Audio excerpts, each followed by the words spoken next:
डाबर। ये कहानी है एक वैद्य डॉक्टर बर्मन की, जो मीलों साइकिल से चलकर लोगों तक अपनी आयुर्वेदिक दवाइयाँ पहुँचाते थे। लेकिन आज दवाइयों के अलावा भी उनका कोई न कोई प्रोडक्ट आपने इस्तेमाल जरूर किया होगा। लेकिन आपको शायद लगता होगा कि पतंजलि ने मार्केट में आकर डाबर के च्यवनप्राश, आंवला तेल, लाल दंत मंजन और डाबर हनी जैसे तमाम पॉपुलर प्रोडक्ट्स की सेल्स पर ताला लगा दिया। लेकिन ये वीडियो आपकी सारी गलतफहमियां दूर करने वाला है। हेल्थ केयर और पर्सनल केयर के अलावा भी डाबर के तमाम ऐसे प्रोडक्ट्स और सर्विसेज हैं जिन्हें हम इस्तेमाल करते हैं। आपको पता है, रियल जूस और बादशाह मसाला भी डाबर का है। इसके अलावा Eveready Industries, Aviva Life Insurance और रेलिगेयर इंटरप्राइजेज में भी डाबर का कंट्रोलिंग स्टेक है।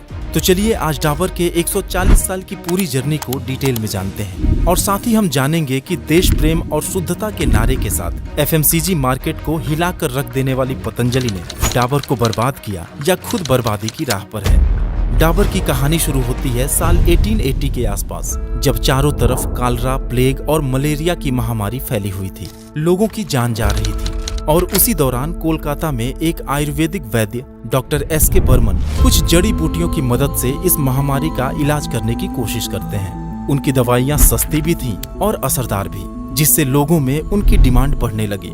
बर्मन साहब भी साइकिल से घर घर जाकर लोगों को दवाइयाँ बांटने लगे। लेकिन जब दूर दराज के इलाकों में भी दवाई की मांग बढ़ी तो डॉक्टर बर्मन ने साल 1884 में एक आयुर्वेदिक कंपनी की शुरुआत की और अपने नाम डॉक्टर के डा और बर्मन के बर को मिलाकर कंपनी का नाम डाबर रख दिया। ये उनकी छोटी सी कोशिश थी मिडिल और लोअर क्लास लोगों को सस्ते में इलाज उपलब्ध कराने की। फिर साल आया 1896, जब डॉक्टर बर्मन कई आयुर्वेदिक दवाओं के फॉर्मूले तैयार कर चुके थे और उसे लार्ज स्केल पर प्रोड्यूस करने के लिए एक फैक्ट्री की शुरुआत की। डाबर धीरे धीरे एक पॉपुलर ब्रांड बनता जा रहा था। लेकिन साल 1907 में ही डॉक्टर एसके बर्मन की डेथ हो गई। फिर उनके बेटे सीएल बर्मन ने कंपनी की कमान अपने हाथ में लेकर कोलकाता में ही एक R&D सेंटर की शुरुआत की, ताकि पिता के अधूरे काम को आगे बढ़ाया जा सके। उनके दोनों बेटे पूरन और रतनचंद पिता के सपोर्ट में लग गए। लेकिन प्रॉब्लम ये थी कि दशकों तक डाबर को एक छोटे से फैमिली बिजनेस की तरह चलाया जाता रहा। बर्मन परिवार की 3 पीढ़ियां एक ही घर में एक साथ रहती थी और एक जनरेशन दूसरे जनरेशन को डाबर की बागडोर सौंपती रही। इस तरह कुछ आयुर्वेदिक दवाओं के बिजनेस में ही पूरा बर्मन परिवार इन्वॉल्व था। फिर सबने मिलकर फैसला किया कि दवाओं से हटकर भी कुछ आइटम्स अपने पोर्टफोलियो में ऐड किया जाए। और फिर उसके बाद साल 1940 में डाबर आंवला केश तेल, 1949 में डाबर च्यवनप्राश और 1970 में लाल दंत मंजन को मार्केट में उतारा गया। लेकिन 1972 के शुरुआत में ही डाबर में एक बड़ा उलटफेर देखने को मिला। दरअसल 70s के उसी दौर में पश्चिम बंगाल का डाउनफॉल शुरू हुआ था और वजह थी नक्सल मूवमेंट और ट्रेड यूनियन की बढ़ती दखलंदाजी। कोलकाता में तो बिजनेस करना इतना मुश्किल हो गया था कि बिरला ग्रुप और स्टेट बैंक ऑफ इंडिया को भी अपना हेड ऑफिस कोलकाता से शिफ्ट करना पड़ा। और एक दिन अचानक डाबर के एम्प्लॉइज ने भी सीएल बर्मन के ग्रैंडसन जीसी बर्मन को फैक्ट्री में विजिट के दौरान चारों तरफ से घेर लिया। कुछ अनहोनी तो नहीं हुई, लेकिन बर्मन परिवार ने इस घटना को काफी सीरियसली लिया और फैसला किया कि उन्हें कोलकाता छोड़कर अपने बिजनेस को नॉर्थ की तरफ शिफ्ट करना है। और यही वजह है कि साल 1972 में डाबर ने अपने हेड ऑफिस को दिल्ली से सटे गाजियाबाद में शिफ्ट कर दिया।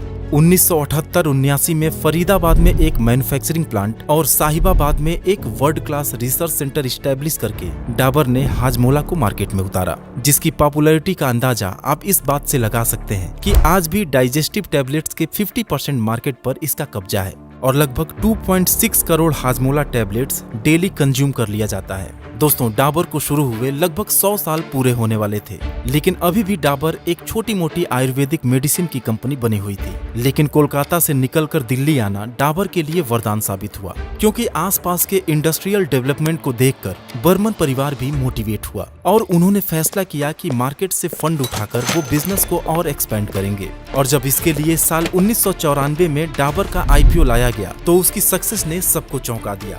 वो आईपीओ 21 टाइम्स सब्सक्राइब हुआ। लेकिन इस सक्सेस से डाबर के ऊपर एक प्रेशर भी था, लोगों की उम्मीदों पर खरा उतरने का। बर्मन परिवार पूरी मेहनत से डाबर को रीस्ट्रक्चर करने पर लग गया और जल्द ही दवाओं से अलग हटकर भी प्रोडक्ट बनाने शुरू कर दिए।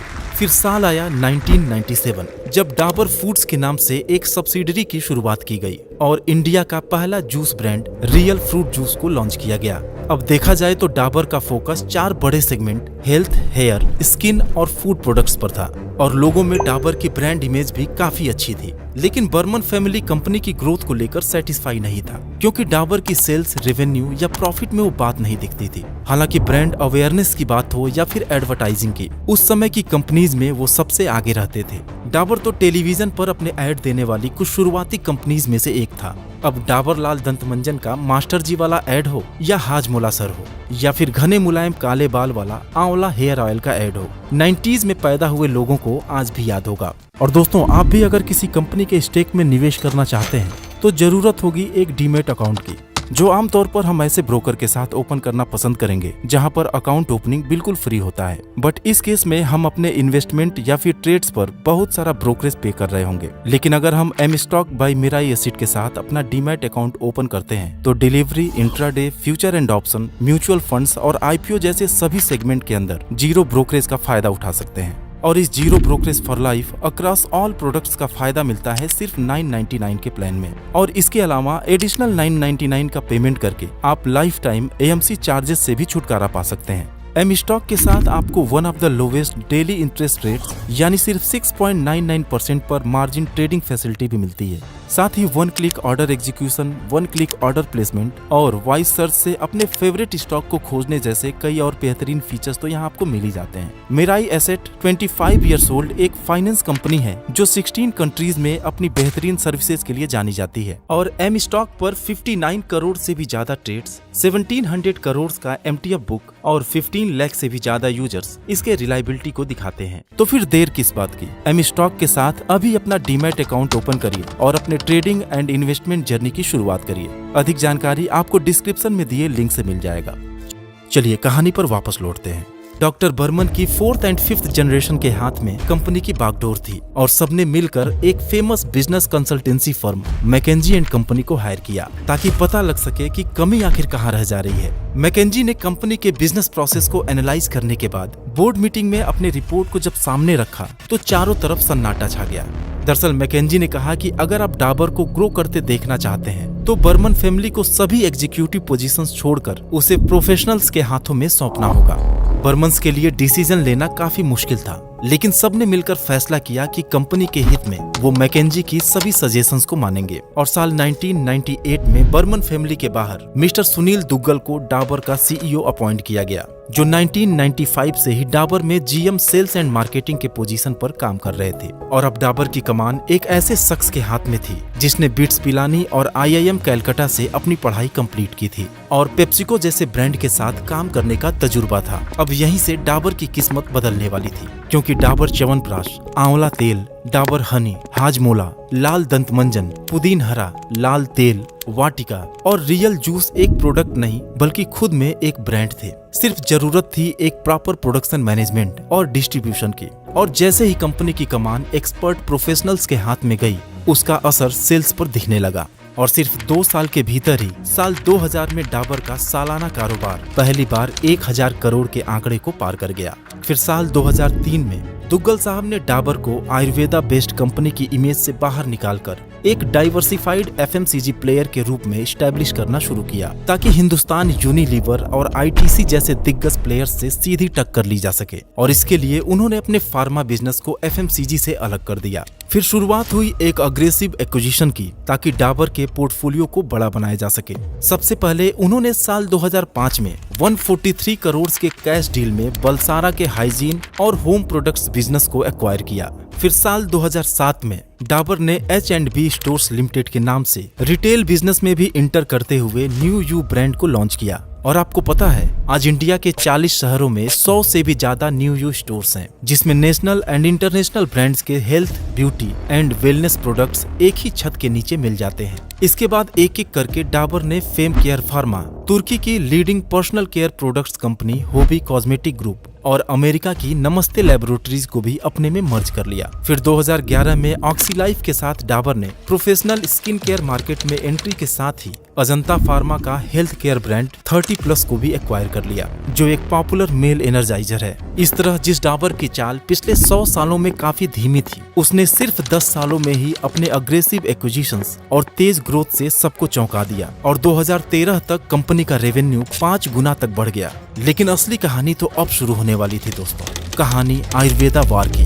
दरअसल साल 2006 में पतंजलि आयुर्वेद की शुरुआत हुई और बाबा रामदेव ने अपने आयुर्वेदिक प्रोडक्ट्स को ऋषि मुनियों की खोज और देशभक्ति के रैपर में इस तरह से एडवर्टाइज करना शुरू किया जैसे प्योर आयुर्वेदा का मतलब ही पतंजलि है। और जैसे जैसे उनकी सेल्स बढ़ी, उसका सीधा असर डाबर के ऊपर तो पड़ना ही था, क्योंकि डाबर के सभी पॉपुलर प्रोडक्ट्स के कंपटीशन में पतंजलि ने अपना प्रोडक्ट उतार दिया था, और वो भी उनसे 20-30% सस्ते रेट पर। चाहे वो डाबर च्यवनप्राश हो, शहद हो, टूथपेस्ट हो या आंवला तेल, पतंजलि के पास सबका विकल्प मौजूद था। अब शायद ये सवाल आपके दिमाग में भी होगा कि क्या पतंजलि ने डाबर को बर्बाद कर दिया और सिर्फ 18 सालों में ही वो डाबर से भी बड़ी कंपनी बन गई।